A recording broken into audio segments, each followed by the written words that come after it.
आज हम व्यवस्था विवरण की पुस्तक में 5वें अध्याय का अध्ययन करेंगे। मूसा ने सारे इस्राएलियों को बुलवाकर कहा, हे इस्राएलियों, जो विधि और नियम मैं आज तुम्हें सुनाता हूँ वे सुनो, इसलिए कि उन्हें सीखकर मानने में चौकसी करो। हमारे परमेश्वर यहोवा ने तो होरेब पर हमसे वाचा बांधी। इस वाचा को यहोवा ने हमारे पितरों से नहीं, हम ही से बांधा, जो यहाँ आज के दिन जीवित है। यहोवा ने उस पर्वत पर आग के बीच में से तुम लोगों के सामने आमने सामने बातें की। उस आग के डर के मारे तुम पर्वत पर न चढ़े, इसलिए मैं यहोवा के और तुम्हारे बीच उसका वचन तुम्हें बताने को खड़ा रहा। तब उसने कहा, तेरा परमेश्वर यहोवा जो तुझे दासत्व के घर अर्थात मिस्र देश में से निकाल लाया है, वह मैं हूँ। मुझे छोड़ दूसरों को परमेश्वर करके न मानना। तू अपने लिए कोई मूर्ति खोद कर न बनाना, न किसी की प्रतिमा बनाना जो आकाश में या पृथ्वी पर या पृथ्वी के जल में है। तू उनको दंडवत न करना और न उनकी उपासना करना, क्योंकि मैं तेरा परमेश्वर यहोवा जलन रखने वाला परमेश्वर हूँ।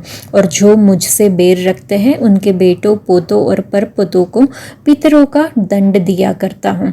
और जो मुझसे प्रेम रखते और मेरी आज्ञाओं को मानते हैं उन हजारों पर करुणा किया करता हूँ।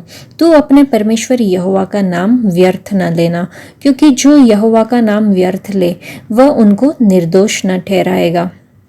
तो विश्राम दिन को मानकर पवित्र रखना, जैसे तेरे परमेश्वर यहोवा ने तुझे आज्ञा दी। 6 दिन तो परिश्रम करके अपना सारा कामकाज करना, परंतु 7वां दिन तेरे परमेश्वर यहोवा के लिए विश्राम दिन है। उसमें न तो किसी भांति का कामकाज करना, न तेरा बेटा, न तेरी बेटी, न तेरा दास, न तेरी दासी, न तेरा बैल, न तेरा गदहा, न तेरा कोई पशु, न कोई परदेशी भी जो तेरे फाटकों के भीतर हो, जिससे तेरा दास और तेरी दासी भी तेरे समान विश्राम करे। और इस बात को स्मरण रखना कि मिस्र देश में तू आप दास था और वहां से तेरा परमेश्वर यहोवा तुझे बलवंत हाथ और बढ़ाई हुई भुजा के द्वारा निकाल लाया। इस कारण तेरा परमेश्वर यहोवा तुझे विश्राम दिन मानने की आज्ञा देता है। अपने पिता और अपनी माता का आदर करना, जैसे कि तेरे परमेश्वर यहोवा ने तुझे आज्ञा दी है, जिससे जो देश तेरा परमेश्वर यहोवा तुझे देता है उसमें तू बहुत दिन तक रहना पाए और तेरा भला हो। तू खून न करना, तू व्यभिचार न करना, तू चोरी न करना, तू किसी के विरुद्ध झूठी साक्षी न देना, तू न किसी की पत्नी की लालच करना और न किसी के घर का लालच करना, न उसके खेत का, न उसके दास का, न उसकी दासी का, न उसके बैल या गड्ढे का, न उसकी किसी वस्तु का लालच करना। यही वचन यहोवा ने उस पर्वत पर आग और बादल और घोर अंधकार के बीच में से तुम्हारी सारी मंडली से पुकार कर कहा, और इससे अधिक और कुछ न कहा। और उन्हें उसने पत्थर की 2 पटियाओं पर लिखकर मुझे दे दिया। जब पर्वत आग से दहक रहा था और तुमने उस शब्द को अंधियारे के बीच में आते सुना, तब तुम और तुम्हारे गोत्रों के सब मुख्य पुरुष और तुम्हारे पुरनिये मेरे पास आए। और तुम कहने लगे, हमारे परमेश्वर यहोवा ने हमको अपना तेज और अपनी महिमा दिखाई है, और हमने उसका शब्द आग के बीच में से आते हुए सुना। आज हमने देख लिया कि यद्यपि परमेश्वर मनुष्य से बातें करता है तो भी मनुष्य जीवित रहता है। अब हम क्यों मर जाए, क्योंकि ऐसी बड़ी आग से हम भस्म हो जाएंगे। और यदि हम अपने परमेश्वर यहोवा का शब्द फिर सुने तब तो मर ही जाएंगे, क्योंकि सारे प्राणियों में से कौन ऐसा है जो हमारे समान जीवित और अग्नि के बीच में से बोलते हुए परमेश्वर का शब्द सुनकर जीवित बचा रहे। इसलिए तू समीप जा और जो कुछ हमारा परमेश्वर यहोवा कहे उसे सुन ले। फिर जो कुछ हमारा परमेश्वर यहोवा कहे उसे हमसे कहना, और हम उसे सुनेंगे और उसे मानेंगे। जब तुम मुझसे ये बातें कह रहे थे तब यहोवा ने तुम्हारी बातें सुनी। तब उसने मुझसे कहा, इन लोगों ने जो बातें तुझसे कही है मैंने सुनी है। इन्होंने जो कुछ कहा वह ठीक ही कहा।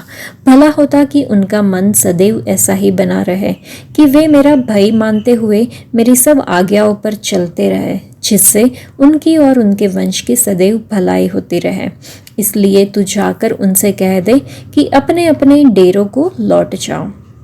परंतु तू यही मेरे पास खड़ा रह और मैं वे सारी आज्ञाएं और विधियां और नियम जिन्हें तुझे उनको सिखाना होगा तुझसे कहूँगा, जिससे वे उन्हें उस देश में जिनका अधिकार मैं उन्हें देने पर हूँ माने।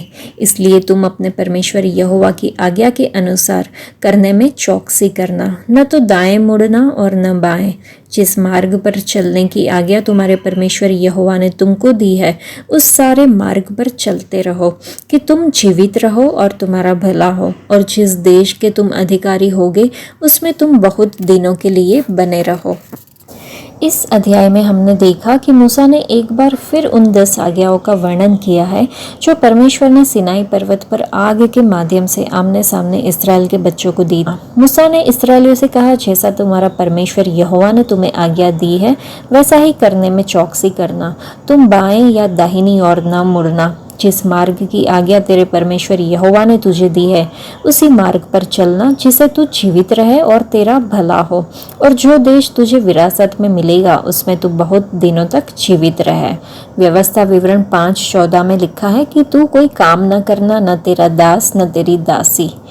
व्यवस्था विवरण में इसी अध्याय में 15वें वचन में इस्राएल के बच्चों से कहा गया था कि स्मरण करो कि तुम मिस्र देश में दास थे और तुम्हारा परमेश्वर यहोवा तुम्हें बलवंत हाथ और बढ़ाई हुई भुजा के द्वारा वहां से निकाल लाया। इस कारण तुम्हारे परमेश्वर यहोवा ने यह आज्ञा दी कि तुम शब्द का दिन मानना। लेकिन निर्गमन के 20वें अध्याय में और 11वें वचन में लिखा है कि 6 दिन में यहोवा ने आकाश और पृथ्वी और समुद्र और जो कुछ उनमें है सब बनाया, और 7वें दिन वह विश्राम किया। इस कारण यहोवा ने विश्राम के दिन को आशीष दी और उसे पवित्र किया। और यह फिर से अपने लोगों के साथ परमेश्वर के विशेष संबंध पर जोर देता है। हालांकि परमेश्वर ने मूसा के माध्यम से इस्राएल के बच्चों को कई अन्य आज्ञाएं भी दी। 10 आज्ञाएं सीधे लोगों से उनके परमेश्वर यहोवा द्वारा आग और पहाड़ को ढकने वाले बादल के माध्यम से बोली गई। इसलिए ये 10 आज्ञाएं विशेष है। प्रभु यीशु मसीह ने भी जीवित रहने के लिए आज्ञाओं का पालन करने को कहा, जो कि हम मत्ती रचित सुसमाचार के 19वें अध्याय में पढ़ सकते हैं। व्यवस्था विवरण की जो पुस्तक है वो पुराने नियम की वो पुस्तक है जिसे सुसमाचार में प्रभु यीशु मसीह के द्वारा नए नियम में सबसे अधिक बार दोहराया गया है। यहाँ मूसा ने परमेश्वर के नियम को दोहराया है जिसे हम निर्गमन में पहले ही देख चुके हैं। मूसा के परमेश्वर के पास जाने का समय निकट था और परमेश्वर के लोगों की अगली पीढ़ी वादा किए गए देश में प्रवेश करने वाली थी। इसलिए परमेश्वर ने वृद्ध मूसा के माध्यम से उन्हें एक बार फिर से कानून पढ़ा। युवा पीढ़ी को परमेश्वर के कानून को स्वीकार करने के लिए प्रोत्साहित करते हुए कहा कि यह उनके सर्वोत्तम हित के लिए और अच्छे अपनी बुद्धि से दिया गया था। उपरोक्त जो भी हमने वचन पढ़े उसमें इस अध्याय के अंतिम वचन में मूसा कहता है कि तू उस मार्ग पर चलना जिसकी आज्ञा तेरे परमेश्वर यहोवा ने तुझे दी है। 4 शब्द है, यह अच्छा है कि तुम जीवित रहो। उसके लिए हमें क्या करना चाहिए? जिस मार्ग पर तुम्हारे परमेश्वर यहोवा ने तुम्हें आज्ञा दी है उसी पर चलना।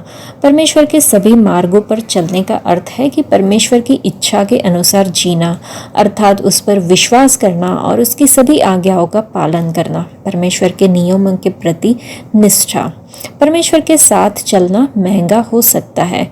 मसीह के प्रति अपनी प्रतिबद्धता के कारण कई लोगों ने अपनी नौकरियां और अपनी संपत्ति को खो दिया है, लेकिन मसीह के नाम के लिए उनको कई बार परेशान भी किया गया है, सताया गया है और उनका स्वास्थ्य भी खराब हुआ होगा। फिर भी आश्चर्यजनक रूप से ये वही मसीही घोषणा करेंगे कि वे महान बलिदान के बीच धन्य थे। तो हम जो भी निर्णय ले आए हम उसका पालन करें, सम्मान करें, परमेश्वर की महिमा करें और उनकी तलाश करें कि उनकी इच्छा क्या है। हम जो कुछ भी करें, सोचे, बोले, हम उसके मार्गों पर चलें। हम सच्चे आनंद और शांति के आशीष का अनुभव करें जो प्रभु यीशु मसीह के साथ हमारे रिश्ते से आता है। आज के लिए इतना ही। परमेश्वर आप सबको आशीष दे। धन्यवाद।